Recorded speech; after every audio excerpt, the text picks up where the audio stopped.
as part of the strings of international trips aimed at bolstering South Africa's global economic relations, trade, industry and competition. Minister Pakstau is in the United States of America working towards reaching a trade deal following the imposition of a 30% tariff on South Africa and, of course, related products there too. SABC News correspondent Sherwin Bryce-Pease is with the minister, and let's go live there shortly right now. Sherwin, I would imagine that with optimism, the minister's in Washington, hoping, at least in New York rather, hoping to be able to sign a deal with Washington this week. Absolutely, and that is essentially what we want to discuss with the Minister of Trade, Industry and Competition, Pakstau. As you well know, has been in Washington, D.C., leading those trade deal negotiations since Wednesday last week, and has now joined the President's delegation, in fact, ahead of the President's arrival at around 9 p.m. local time tonight. And we have a one-camera setup here, so this is a bit of an over-the-shoulder moment, Oliver, but let's get into our discussion with Minister Pakstau. Minister, a warm welcome to New York and welcome back to the United States. Thank you very much, and good afternoon, good evening. And all protocol observed. Yeah. South Africa submitted, sir, a framework trade deal proposal in May to the United States, right, which was not viewed as ambitious enough. A subsequent revised proposal was submitted in August, and despite these efforts, the United States unilaterally then imposed a 30% tariff on exports to the U.S. We understand that you've now agreed a roadmap with the U.S. Trade Representative that would inform future engagements towards the conclusion of this process. Have I summarized that correctly? What does this pathway forward look like now? Well, that's correct. I think we've made significant progress since May, since the initial framework document that we sent to the U.S., the comments we received from them. In fact, a month ago, the President instructed that we go to the U.S. to ensure that we unlock the discussions. We reached out to the U.S. Trade Representative, and they said to us, look, we'll send you a document. We'll now give you a document for you to consider and make comments. So give us a few weeks before you come so that you're able to process what we've put on the table. And indeed, they did put a document on the table. And since then, we've had the President's advisor, Dr. Reuters, here for the past 3 weeks, engaging in discussions at different levels in both the administration and in Congress. We've had our Director General here. We've had various teams from the department that have been in the U.S., particularly in Washington, D.C., engaging with the administration. And the past week was about knuckling down to a bit more detail. Our teams have been engaging, at least at the level of the text now, the actual document. There were discussions on Tuesday and Wednesday, quite intense discussions between the team. By the time we received the report jointly with the U.S. Trade Representative, there were indications that we were making significant progress in terms of the discussions and the way forward. And what's the way forward, you would ask? The U.S. will give us a revised text on the basis of the comments and questions over the past week. We anticipate that that would be given to us early in the next week. It would give us about 2 weeks to consider, to consult stakeholders, sister departments, go to cabinet, get a mandate, and be able to respond.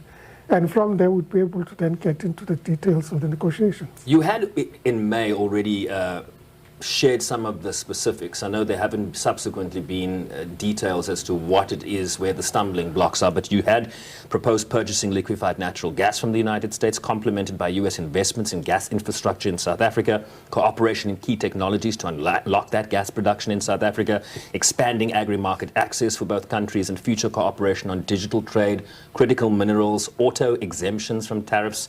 Am I getting warm here? I mean, what are the granular details in terms of what you were discussing here? What does the deal look like? What does the potential look like? Well, firstly, there is a degree of confidentiality, particularly at this sensitive stage of the negotiations. So if you allow, I won't get into the granular detail, except to say that in our discussions, we're looking at matters related to trade and tariffs, and what possible considerations there could be with regards to trade and tariffs.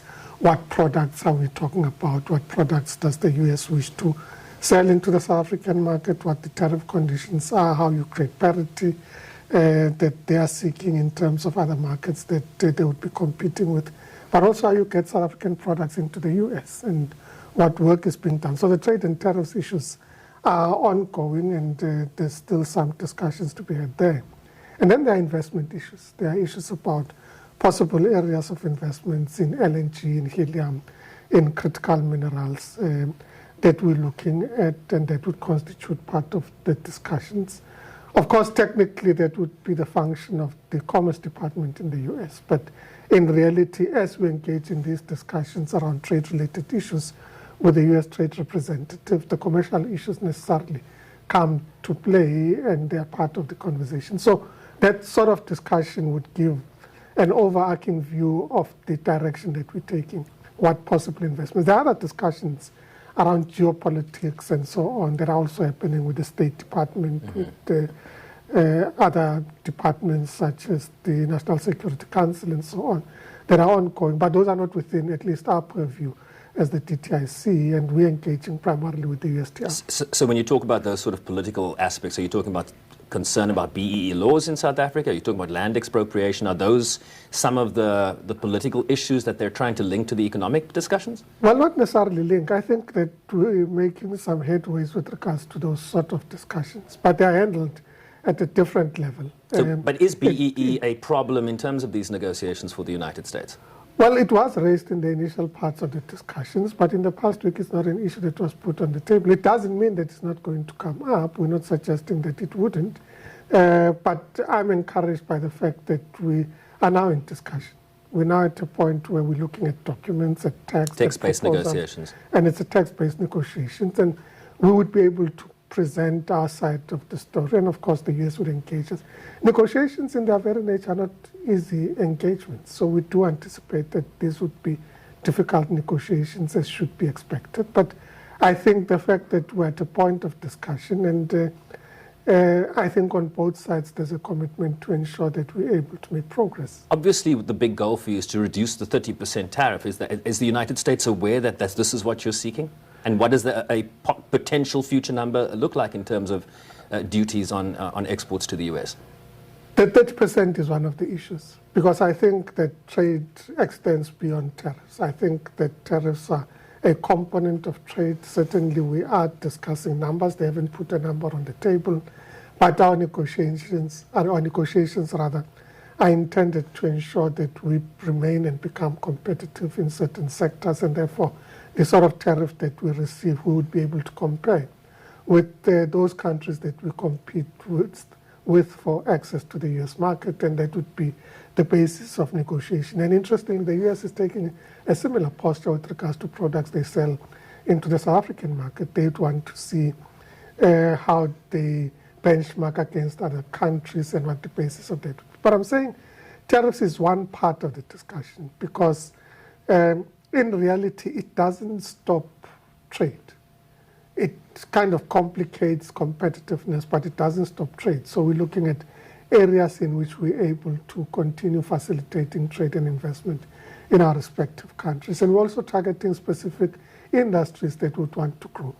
And obviously, you'd like to continue some of the duty-free benefits that AGOA has afforded countries like South Africa and Sub-Saharan Africa. But AGOA, of course, is due to expire at the end of this month in a few weeks. Has this been part of your discussions? You've met with members of Congress. I mean, what is the future of AGOA? We have raised the issue of AGOA. The general sentiment is that there is appetite to renew AGOA, but it's running against critical timelines. It ends at the end of September. Can it be tagged to a different bill is a question that the US congressmen and women have been asking, and they are considering that and different options about if it does expire, how to renew it as quickly as possible. So it is on the cards. The detail of how it would look like is something that we'd have to engage with at the point that the bill is being presented. But at this point, there is an indication that there's broader appetite to renew AGOA. But in the absence of that, are there discussions around duty-free access to the market in terms of the trade deal you are separately, bilaterally trying to negotiate here?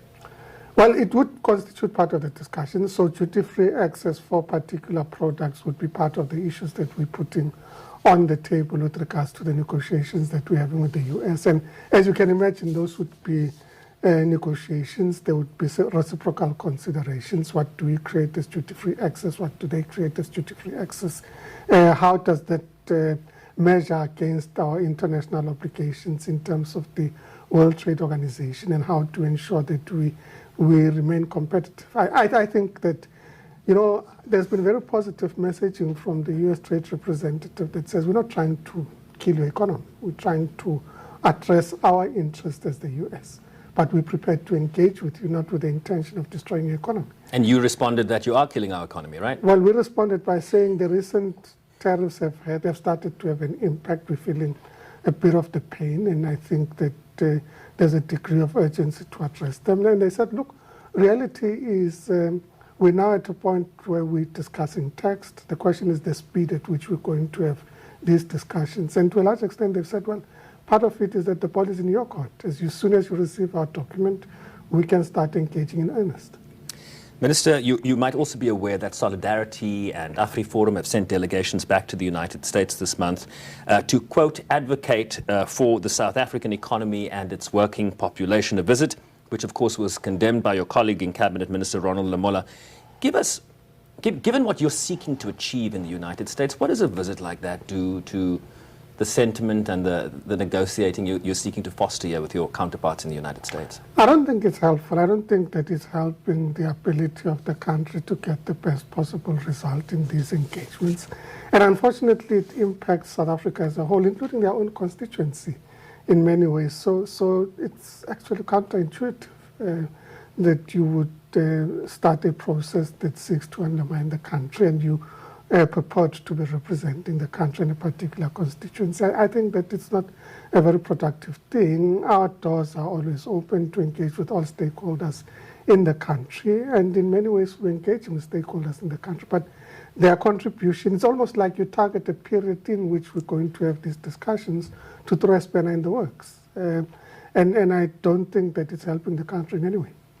If you were to step back from this moment and sort of look at it, what lessons do you take away long term from this experience with the United States? I know you've had your 5 key elements: engagement with the US to get a trade deal and reduce tariffs, diversification of exports to alternative markets. I think that's kind of a big one. An economic response package to vulnerable companies and workers, trade defense against import surges and dumping, and demand-side interventions, right? So that's the theory. But just broadly, I mean, what has this experience taught you in your capacity as minister? Well, I think the past few months have been a bit more dramatic, but in reality, since I've been appointed as minister, it's become quite clear that many countries are taking a view that's about narrow country issues. I think more internalized trade policies and defensive policies that are not really facilitating and enabling global trade. And it is important that we reaffirm the global trade rules through the WTO. The next round of the trade ministers in March next year is going to be important. But we'll also be having these issues in our discussions at G20 that we're hosting trade ministers in October, about how do we ensure that as countries take these postures, we try and ensure that there's a rules-based system. But that is able to respond, because the rules are there. The rules are there, but in many ways, over the past few years, they've kind of gotten through a process of being undermined, whether it's the dispute resolution systems. And I think it is important that you have a rules-based system. But I also think that in many ways we've learned lessons about the extent to which you require greater agility. You require greater agility in making decisions, in setting policies, tariffs, and so on. And I think it's going to require that we rethink the way in which our legislation is structured, our processes are structured, because you need to make decisions much quicker than our own systems are designed for. And I think that's an important lesson for us in terms of making decisions much more quickly. So the Minister of Trade, Industry and Competition should have more power. Maybe. We'll get to that later. Minister, final one for you. What's on the agenda this week, right? Give us a sense of the program over the next few days. We've seen that President Ramaphosa will have key bilateral engagements with leading U.S. companies. Maybe you can mention who they might be. On Wednesday, followed by Trade and Investment Executive Dialogue co-hosted by the U.S. Chamber of Commerce. What's that all about? What's the goal? What do you want to take back with you? Well, the first is that we're having bilaterals with companies that are either already in South Africa, Amazon, Citibank and others, but we're also having discussions with those that are looking to get into the South African market, Massmart and others that are looking into the South African market. There's an imminent opening of a facility in South Africa and direct entry into the South African market. So we're having discussions with those. We're also having discussions with people that necessarily buy product from South Africa. We've had quite productive discussions even in DC about possible opportunities in the US market that we can create greater access to South African products. So those would be at the level of bilateral meetings. We're also having meetings with the World Bank, with other institutions, multilateral institutions, to engage with the sort of support and systems that we require from them and the work that we can do together with them. And then we're creating a platform to engage broadly with investors. Minister, good to see you. All the best this week. Thank you so much for making time for us here Thanks, on much appreciated. SABC News. Minister Parks Tau, Minister of Trade, Industry and Competition, speaking to us at the back end of his visit to Washington, D.C., the bilateral aspect of those trade negotiations with the United States, and now a more multilateral approach here, accompanying the president on his visit to New York for the UN General Assembly. Of course, he arrives tonight, 9 p.m. our time, 3 a.m. your time. Oliver, will you be awake is the question. I certainly will be, Sherwin, and perhaps tell the minister before he leaves New York that the Ryder Cup is there this year. He might be interested in that piece of information as a follower of the event. Thank you so much for that. Really do appreciate it. Sherwin Bryce-Pease coming to us live there with the Minister of Trade, Industry and Competition.